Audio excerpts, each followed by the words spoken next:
പിന്നെ നിന്റെ പേര് അനൗൺസ് ചെയ്യുമ്പോൾ സ്പ്രെഡ് ചെയ്യാൻ സാധ്യതയുണ്ട് ഒരു സ്കാൻഡൽ.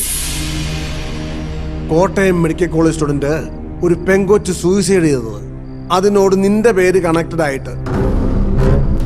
മനസ്സിലായല്ലോ? അത് അച്ഛൻ പുച്ഛം പറഞ്ഞു തുടങ്ങിയപ്പോ മാതച്ചായനെ ഞാൻ നേരിട്ട് വിളിച്ചു പറഞ്ഞ ഒരു ന്യൂസ് കില്ലിംഗ് നടത്തിയത്. ഇലക്ഷൻ ആവുമ്പോ അതൊരു വെപ്പണായി മറുപക്ഷം എടുത്ത് ഉപയോഗിക്കാൻ ഇടകൊടുക്കരുത്. മറുപക്ഷം എന്ന് വെച്ചാ ഇപ്പൊ ഉമ്മച്ചനും കൂടാ. അതെ, ഞാനൊരു പ്രസ് മീറ്റ് വിളിക്കുന്നതിനെ കുറിച്ച് ആലോചിക്കുന്നുണ്ട്. മീഡിയയുടെ മുന്നിൽ ഒരു open challenge. I am sure ഒരു പ്രൂഫും ഒരുത്തനും കൊണ്ടുവരാൻ കഴിയില്ല. I am confident. എന്നതാന്ന് വെച്ചാ വർഗീസുമായിട്ട് ആലോചിച്ച് ചെയ്യും. വൈകണ്ട. എന്താ വർഗീസേ?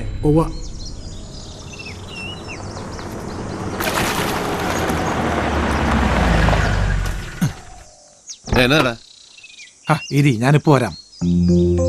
എവിടെയാണ്? എനിക്ക് ക്ലബ്ബിൽ ചെന്നിട്ട് അർജന്റ് കാര്യമുള്ളത്. പോവാന്നേ.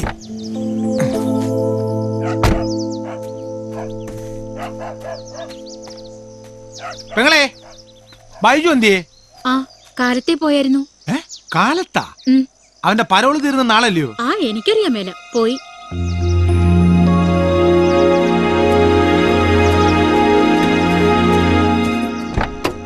എവിടെ പോയടാ? നമ്മുടെ ചുണ്ടൻ ബൈജുല്ലേ, മണിപ്പുഴ തങ്കച്ചനെ കൊന്നേ. അവൻ പരോള് തീർന്ന് നാളെ ജയിലിലേക്ക് പോകുന്ന കേട്ടെ.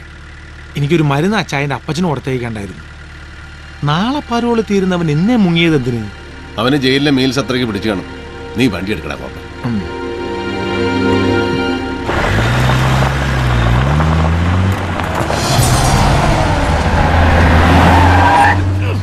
ആരുടെ തന്തയ്ക്ക് വായുവിളി വാങ്ങിച്ചിട്ട് വേടാ പരനാറി? ഗ്ലാസ് പൊക്കി വെച്ച് ചീത്ത വിളിച്ചിട്ട് ആര് കേൾക്കാനടാ? അവന്റെ വണ്ടിയാ. MC പോളിന്റെ മകൻ ബെന്നിയുടെ. ഇച്ചിരി മുറ്റുകൂടലാ ചെറുക്കിന്. കോട്ടയം മെഡിക്കൽ കോളേജിലെ ഒരു പൂർവ്വ വിദ്യാർത്ഥി എന്നുള്ള നിലയിൽ മാത്രമല്ല, ഒരു രാഷ്ട്രീയ പ്രവർത്തകൻ എന്നുള്ള നിലയിലും കോളേജുമായി ബന്ധപ്പെട്ട പല കാര്യങ്ങളിലും ഞാൻ ബന്ധപ്പെടാറുണ്ട്. അതല്ലെങ്കിൽ കോളേജ് അധികൃതർ എന്നെ ക്ഷണിക്കാറുണ്ട്. ഇപ്പം അവരുടെ ക്ഷണം സ്വീകരിച്ച് അവിടെ ചെല്ലുമ്പോഴൊക്കെ ആൺ പെൺ ഭേദമില്ലാതെ അവിടുത്തെ വിദ്യാർത്ഥികളുമായി എനിക്ക് ഇടപെടേണ്ടി വന്നിട്ടുണ്ട്. നിങ്ങൾ ഈ പറയുന്ന എന്താ അർച്ചന ശങ്കർ എന്ന പെൺകുട്ടിയെയും ഞാൻ അവിടെ വെച്ച് കണ്ടു കാണും. അനവധി പെൺകുട്ടികളിൽ ഒരാൾ. അതിനും അപ്പുറത്തേക്കുള്ള പരിചയം?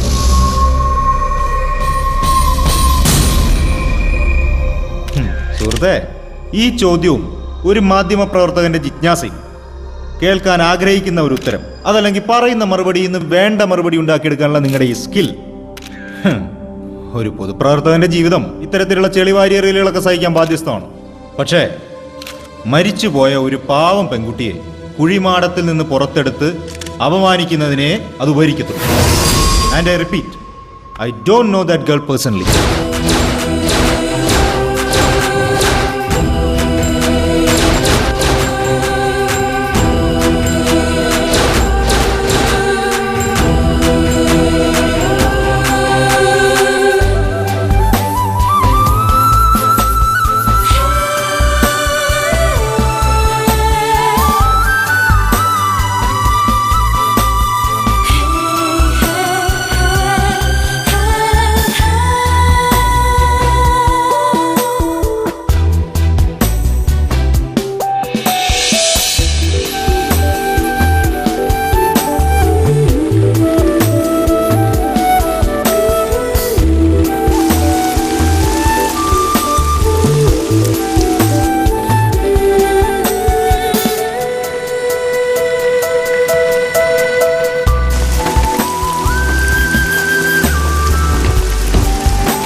എപ്പോ? ഞാൻ ദേ വരുന്നു.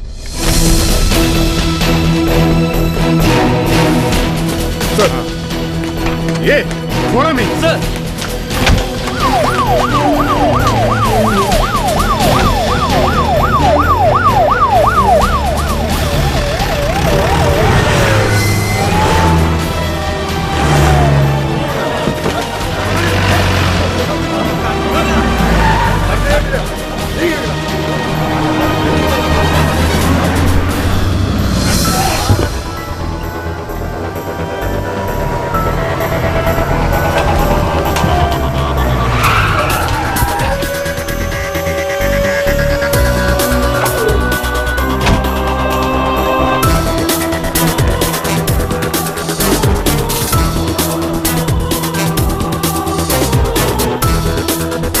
ആ വാർത്തയുടെ വിശദാംശങ്ങളിലേക്ക് പോകും മുമ്പ് വളരെ സുപ്രധാനമായ ഒരു വാർത്തയിലേക്ക് വളരെ വേഗം നീങ്ങുന്നു. അതിന്റെ നിജസ്ഥിതിയിലേക്ക് നീങ്ങുകയാണ്. കോട്ടയത്ത് നിന്നും ഇപ്പോൾ ഞങ്ങളുടെ പ്രതിനിധി ഷിബു ചെറിയാൻ നമ്മോടൊപ്പമുണ്ട്.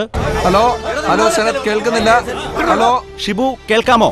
കേൾക്കാൻ പറ്റുന്നുണ്ട്, പറഞ്ഞോളൂ. മലങ്കര കോൺഗ്രസിന്റെ അധ്യക്ഷൻ MC പോളിന്റെ മകനും മലങ്കര യുവജന ഫെഡറേഷന്റെ സംസ്ഥാന പ്രസിഡന്റുമായ ഡോക്ടർ ബെന്നി പോളിന് അപകടം സംഭവിച്ചിരിക്കുന്നു. എന്താണ് ഈ വാർത്തയുടെ വിശദാംശങ്ങൾ? ശരത്, ആദ്യം അടിസ്ഥാനരഹിതമെന്ന് തോന്നിക്കുകയും പിന്നീട് സത്യമാണെന്നറിയുകയും ചെയ്ത ഒരു വാർത്തയാണിത്. ഡോക്ടർ ബെന്നി പോൾ കൊല്ലപ്പെട്ടിരിക്കുന്നു. ദാരുണമായ ഈ വാർത്ത അറിഞ്ഞ് സംസ്ഥാനത്തിന്റെ വിവിധ ഭാഗങ്ങളിൽ നിന്നും നിരവധി രാഷ്ട്രീയ പ്രമുഖർ ഇപ്പോൾ ആശുപത്രി പരിസരത്തേക്ക് എത്തിക്കൊണ്ടിരിക്കുകയാണ്. ശരത്, ഇവിടെ എന്നോടൊപ്പം കോട്ടയം SP രാജഗോപാലുണ്ട്. കൂടുതൽ വിവരങ്ങൾ ശ്രീ രാജഗോപാൽ പറയുന്നതായിരിക്കും. കുമരകത്തുള്ള ഡോക്ടർ ബെന്നി പോളിന്റെ ഗസ്റ്റ് ഹൗസിലെ കിടപ്പുമുറിയിലാണ് മൃതദേഹം കുത്തേറ്റ നിലയിൽ കണ്ടെത്തിയത്. ആ അതിഥി മന്ദിരത്തിലെ വാവച്ചൻ എന്ന വാച്ച്മാൻ ദാരുണമായ ഈ കാഴ്ച കണ്ടാവണം ബോധരഹിതനായ നിലയിലാണ്. അയാളെ ഈ മെഡിക്കൽ കോളേജിലെ തീവ്രപരിചരണ വിഭാഗത്തിൽ പ്രവേശിപ്പിച്ചിരിക്കുകയാണ്. അയാൾക്ക് ബോധം തിരിച്ചു കിട്ടിയാൽ മാത്രമേ കൂടുതൽ എന്തെങ്കിലും വിവരങ്ങൾ അറിയാൻ കഴിയൂ. ആരായി ചെറുക്കനെ താങ്ങിയത്? ഇവൻ വണ്ടിയും പറപ്പിച്ചിട്ട് പോകുന്നത് ഞാനും സുഖം രാവിലെ കണ്ടതാ. ചേട്ടാ, അതിന്റെ ഇടയില് കഷ്ടം. ഈ ചെറുക്കനിലായിരുന്നു പോൾ സാറിന്റെ പ്രതീക്ഷ മുഴുവൻ.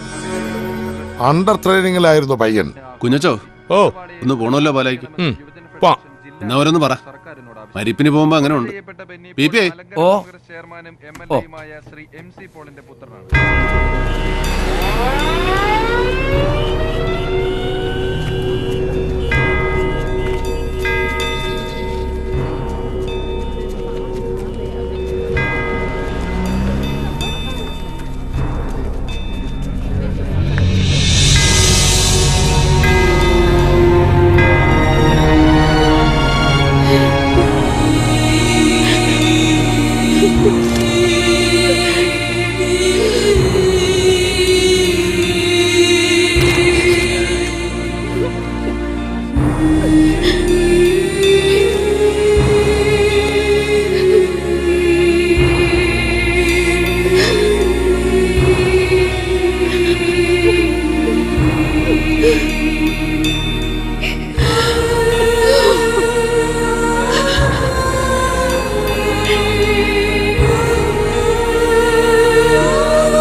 അപ്പുറത്തോട്ടെങ്ങാനും പിടിച്ചോണ്ട് പോവർഗീസേ.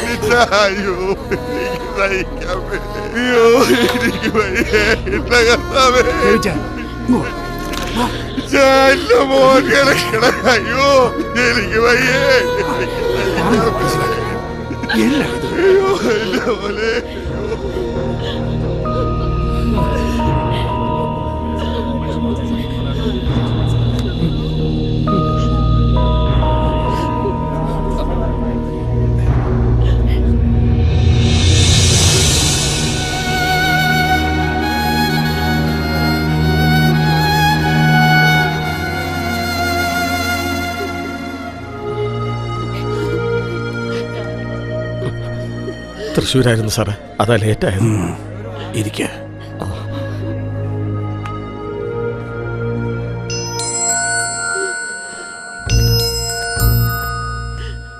പാടോ.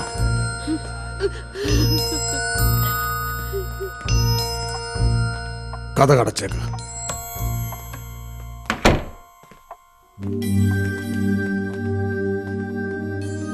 ദാ അത് തുറന്നൊരു ഡ്രിങ്ക് എടുത്തതാ, വിസ്കി.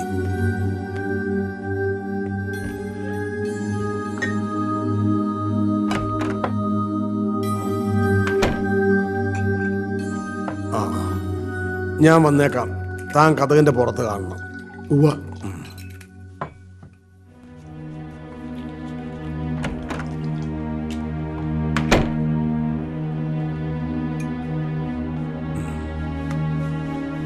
നിനക്കെടുത്തില്ലേ? ഇല്ല, വേണ്ട.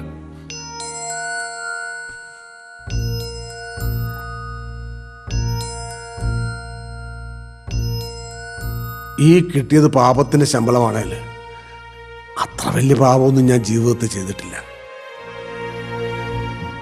എക്സിസ്റ്റൻസിന് വേണ്ടി ഏത് പൊളിറ്റീഷ്യനും കളിക്കുന്ന ചില ഗെയിംസ്, ചില ക്രൂക്കഡ് മൂവ്സ്, അത്രയൊക്കെ ഉണ്ടായിട്ടുള്ളൂ. പിന്നെ ഒരു വലിയ തെറ്റ് അല്ല, തന്തയില്ലായ്മ MC പോൾ കാണിച്ചിട്ടുള്ളത് നിന്റെ അപ്പച്ചനോടാ. അയാളെ രക്ഷിക്കാൻ വേണ്ടി ഞാൻ കോടതി വിറ്റ്നസ് ആയിട്ട് പോയില്ല എന്നുള്ളതാ.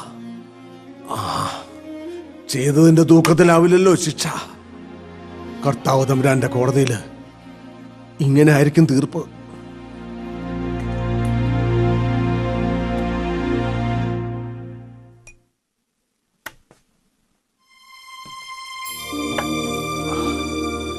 എന്റെ പെങ്ങള് കൊച്ചമ്മണിയോട് ഞാൻ ആവത് പറഞ്ഞതാ നിന്റെ സാറയുടെയും കെട്ട് നടത്താൻ. അവിടെ മരത്തലയിൽ അത് കയറി കിടന്ന് വെച്ചാ അതൊന്നും പറയേണ്ട സമയമല്ലല്ലോ ഇത്.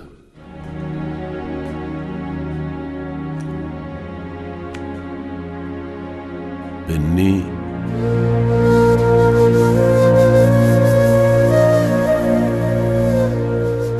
വലിയ പ്രതീക്ഷയായിരുന്നു, അതിന് തക്ക പൊട്ടൻഷ്യലും ഉണ്ടായിരുന്നു.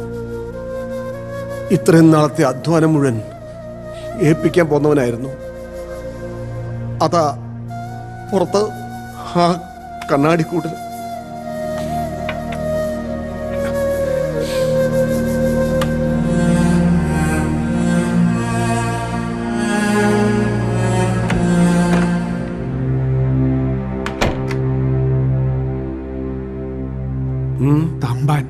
തമ്പാൻ ജോസഫ്, ഞാൻ വെളിയിലോട്ട് വരാം. ഉവ്വ.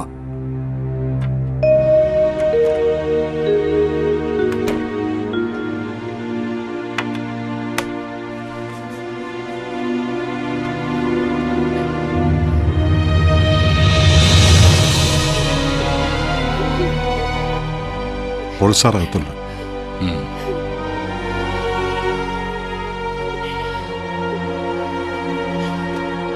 ഇന്ന് തന്നെ പ്രതീക്ഷിച്ചില്ലല്ലോ തമ്പാനെ. അതെന്നാ വർത്തമാനാ ഫിലിപ്പേ? വിവരം അറിഞ്ഞ് തിരുവനന്തപുരത്ത് നിന്ന് ഇവിടം വരെ ഓടിയെത്താനുള്ള സമയം അതല്ലേ എടുക്കാൻ പാടുള്ളൂ. ഗ്രൂപ്പ് വേറെ, പാർട്ടി വേറെ, അതൊക്കെ അങ്ങനെ കിടക്കും. എന്റെ രാഷ്ട്രീയ ഗുരുനാഥൻ പോൾ സാർ തന്നെ, അത് മാറുമോ? ഞാൻ എന്നെ എല്ലാമായിന്ന് വെച്ചാലും എന്റെ അപ്പൻ അറപ്പറ്റ ജോസഫൻ നാന്നേ, അത് മാറിയല്ലോ.